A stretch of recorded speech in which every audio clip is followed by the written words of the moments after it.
Okupatsani nkhani zindine sibongile ziyambo kuyamba mitu yake. Nyumba youlutsa mawu ya zodiaki lero yapeka mphoto kwa atsikana omwe achita bwino pamayeso a form 4 chaka chino. Boma lalengeza kuti lasintha masiku omaliza ntchito yomanga zipatala zing'ono 900 mdziko lino. Abambo mdziko lino apempha kuti ayambe kuulula nkhanza zomwe amakumana nazo pofuna kuchepetsa mchitidwe wodzipha. Mzamasewero masewera a Nkhani abwera mchigawo chakumpoto patatha zaka zisanu. Tikhale limodzi tindizi komanso zambiri ndi zina. Nyumba youlutsa mawu ya zodiaki lero yapeka mphoto kwa atsikana omwe anachita bwino pamayeso a form 4 chaka chino. Izi zachitika pamwambo omwe wachitikira pa skulu ya sekondari ya Marymount mu mzinda wa Mzuzu. Wailesi ya zodiaki yakhala ikuchita mwambowu kuyambira mchaka cha 2007 ndipo ophunzira asanu ndi walandira mphotoyi. Colonel Twaliha Teresa Nyachira yemwe ndi wachiwiri kwa mkulu wa nthambi yoyang'anira chisamaliro cha anthu ku MDF yemwe anali mlendo olemekezeka mwambowu anathokoza zodiaki chifukwa chomapereka mphotozi zomwe zikuthandiza kupititsa patsogolo maphunziro asungwana mdziko lino. Ophunzira omwe ndi amphotowa achokera ku sukulu za sekondari za Marymount, Providence Girls, Lilongwe Girls komanso Maranatha Girls Academy. Boma lalengeza kuti lasintha masiku omaliza ntchito yomanga zipatala zing'ono 900 mdziko lino kuchoka pa chaka chamawa kufikira tsiku lomwe sananene. Mneneri muntuna zomwe yandira mchikumbe wauza zodiaki kuti izi ndikamba kuti dziko lino nakumana ndi mavuto ochuluka monga mliri wa kolera na mondo wa Fred zomwe zachititsa kuti unduna awike chidwi chake chofuna kuthana ndi mavutowa. Iwo ati panopa chidwi chawo ndi chofuna kumaliza zipatala 200 zomwe anayerekeza kuti amanga mndondomeko ya zachuma ya chaka chino kufika chaka chamawa zomwe pakadali pano amanga 135 mwezi ukali. Zulekana kuwokole mbali potiri. Mneneri muntuna za umoyo Adrian Chikumbe wati akuchita mgwirizano ndi magulu okhudzidwa kuti athandize pa ntchito yomanga zipatala zing'ono 900 mdziko lino zomwe cholinga chake ndikufuna kuti anthu mdziko lino asamavutike kupeza thandizo la za umoyo. Achikumbe ati sizingatheke kumaliza kumanga zipatala zing'onozi pofika chaka chamawa monga momwe undunawu unalengezera poyamba kamba kuti chuma chambiri chinapita ku ntchito yothana ndi mavuto omwe anadza monga mliri wa kolera. Potengera kumene tikuchokera chinjo zimene tinakhala nazo tinangoyenera kuti ndithu tisinthe chifukwa chuma chimene tinali nacho tinayenera kuti ndithu tichikale moyenera kuti tikumanenso titenso kuthandiza mavuto ena amene tinali nawo adzidzidzi. Ndiye ndizoona tayamba kusintha mwina nthawi. Olimbikitsa ntchito za umoyo amasiku matemba wati ngakhale dziko la Malawi linakumana ndi mavuto osiyanasiyana unduna za umoyo uchite mgwirizano ndi mabungwe omwe amathandiza dziko lino kuti undunawo ukwaniritse kumanga zipatala zing'ono mu nthawi yake yomwe undunawo unayerekeza pachiyambi mu 2025 kamba kuti anthu ambiri mdziko lino akulepherabe kupeza thandizo la za umoyo. Posta amene ndofunikira kwambiri ona kuti boma lipange kwangati amene wasamangidwa asanga kufika 2030 ndekuti zolinga za USF coverage 2030 komanso sustainable development goals number 6 ya 2030 itifutirapo kuti tikwaniritse zonse tikukwanisa zina koma zina zatu zoni zatifuta fapa panopo mtundu amene anthu amene ochipatala waukulu. Akatswiri ena kuti ndi momwe boma likugwirira ntchito zake dziko la Malawi likhoza kulephera kwaniritsa kupereka thandizo la za umoyo mosavuta kwa aliyense pofika 2030. Zulekana nguwo zodiaki Lilongwe. Abambo mdziko lino apempha kuti achotse manyazi nkuyamba kuulula nkhanza zomwe amakumana nazo pomwe dziko lino lili mkati mwa masiku 16 olimbikitsa kuthetsa nkhanza zomwe zimachitika pakati pa amayi ndi abambowa. Mkulu wa ofisi yona zakusasiyana pakati pa abambo ndi amayi kuneno Gertrude Mphande ndiwo anena izi pamwambo okumbukira masikuwa komwe anati abambo ambiri akudzipha kamba ka manyazi ndi kuopa kusekedwa. Kuchokera kuneno Steve Kalungwe andi zambiri. Kutabanga report.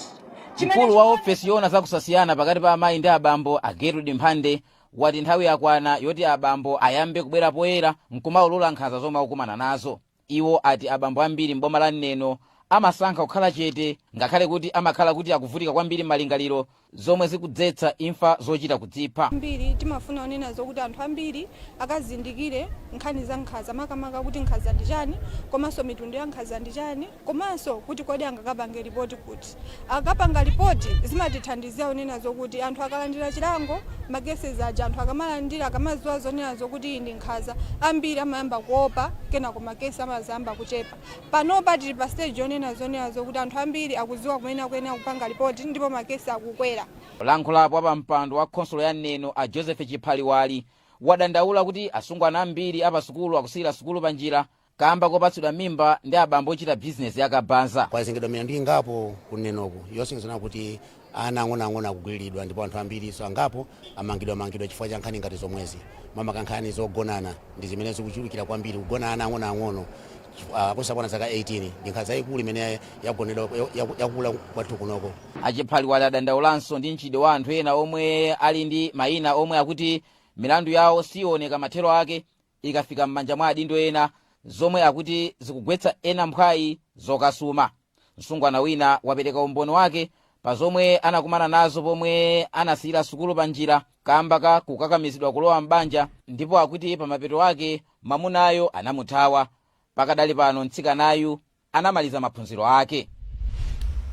Bungwe loyendetsa mayeso la manibulati lalemba ophunzira 633,913 omwe akuyembekeza kudzalemba nawo mayeso osiyanasiyana aboma chaka chamawa chiwerengero chomwe ndi chokwererapo poyerekeza ndi chomwe amayembekeza cha 600,000. Mneneri wa bungwe ili Angela Kachitigo wati izisonyeza kuti ntchito yayenda bwino. Chokera kutcholo Luka Peston walemba ripoti lomwe akuwerenga Dickson Chikwati Gondwe. Mneneri wa bungwe la manebo Angela Kachitigo wati akwanitsa kulemba ophunzira ochuluka mkaundulayi chaka chino kamba kandondomeko ya makono ya mauthenga yomwe akuti ndiyodalirika.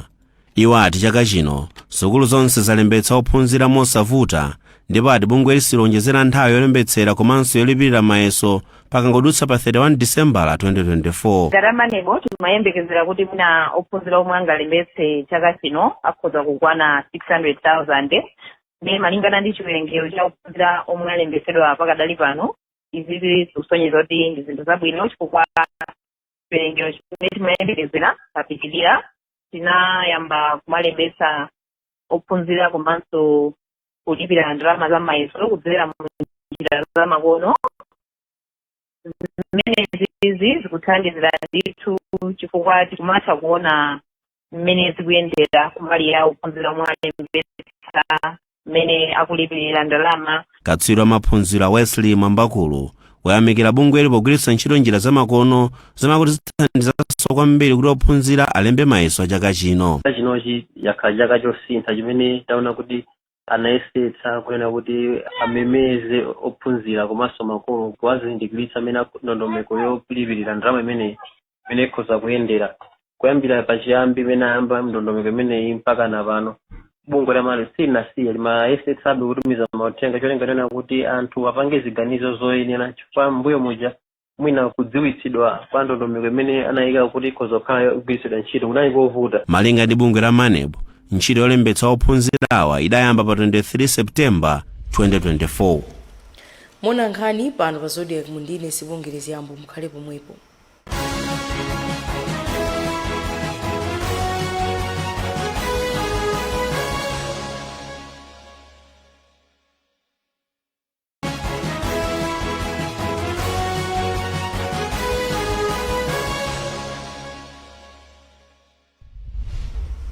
Takulandani soto ne miru yake tisanapitirire. Nyumba yolutsa mawu Zodiac lero yapereka mphoto kwa atsikana omwe achita bwino pa mayeso a Form 4 a chaka chino. Boma lalengeza kuti lasintha masiku omaliza ntchito yomanga zipatala zing'ono 900 mdziko lino. Abambo mdziko lino awapempha kuti ayambe kulula nkhanza zomwe amakumana nazo ufuna kuchepetsa mchitidwe wodzipha.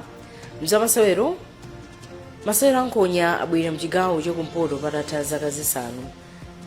Tindizi kumaso zambiri pite kukhala limodzi. Boma lati lasintha tsiku lomwe liyambe kuunika chuma cha dziko lino pomwe theka la chaka chatha potsatira zomwe walamula mtsogoleri wa dziko lino kuti nduna za chuma yonjezere ndondomeko zokhwima zopulumutsira chuma. Timayenera kupereka mawa koma tasintha titayipempha nyumbayi kuti tipereke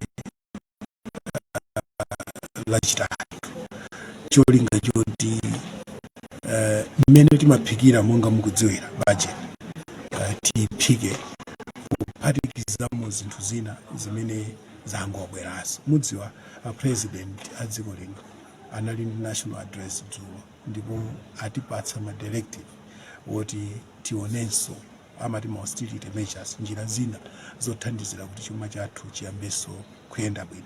Zimene zozo kuti tizipange zakupsa kwambiri timayenera kukhalako ndi kanthawi. N'chifukwa chake tinayipempha nyumbayi kuditsira kwa leader mu nyumbamo kuti bwanji tikapange present budget statement lachitatu, ndipo nyumbayi kumbali zonse ziwiri yavomera.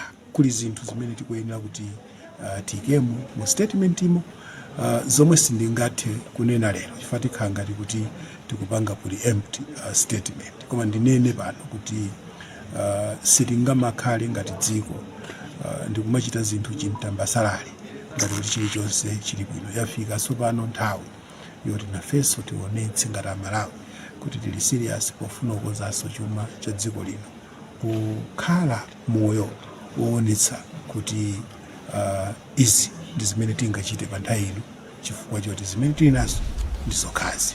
Pano tulipo nkhani za masewero.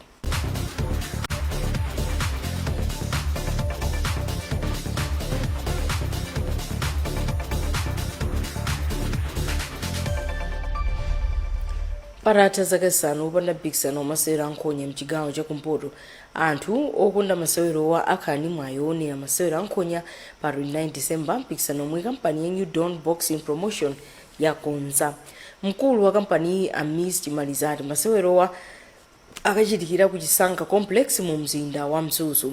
Polankhula kwa Nkhani Achimalizati akhazikitsa masewerowa mchigawo chakumpoto pofuna kudzutsanso masewero wa mchigawochi ndipo apempha anthu kuti adzabwere mwaunyinji. Nomkubwi andisambiri. Boxing fans in the northern region will have a chance to watch the sport on December 29 this year after a 5-year break.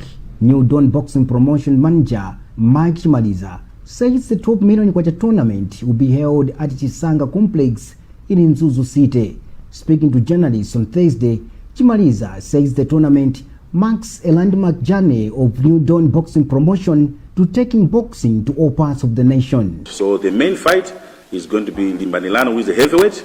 You know, very few people have watched heavyweight boxing. Limbanilano is based here in Mzuzu. He will fight against Brighton Mcheni, a heavyweight boxer from Blantyre. The main supporting bout is going to be between Laston Kaida, who have given fights before, and is a good boxer, against Alex John from Lilongwe. And there will be other supporting bouts. Mzuzu-based boxer Limbanilino, who is nicknamed Undertaker, has welcomed the tournament as a great opportunity for both Northern Region boxers and fans. It's been a long time since the boxing took place here in Mzuzu. But all in all, we thank the promoters, the owner of this place, and everybody who will be here on this day. I'm ready for the fight. Chisankha Complex manager Arnold Soko says the partnership with New Dawn Boxing Promotion is to initiate the hosting of the game after a long break. For Zodiac, this is Nomkubwi Mzuzu.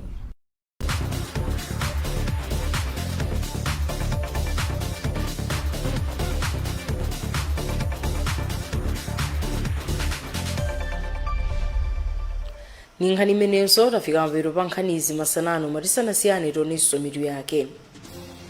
Nyumba yolutsa mawu ya Zodiac lero yapeka mpoto kwa atsikana omwe achita bwino pa maiso a Form 4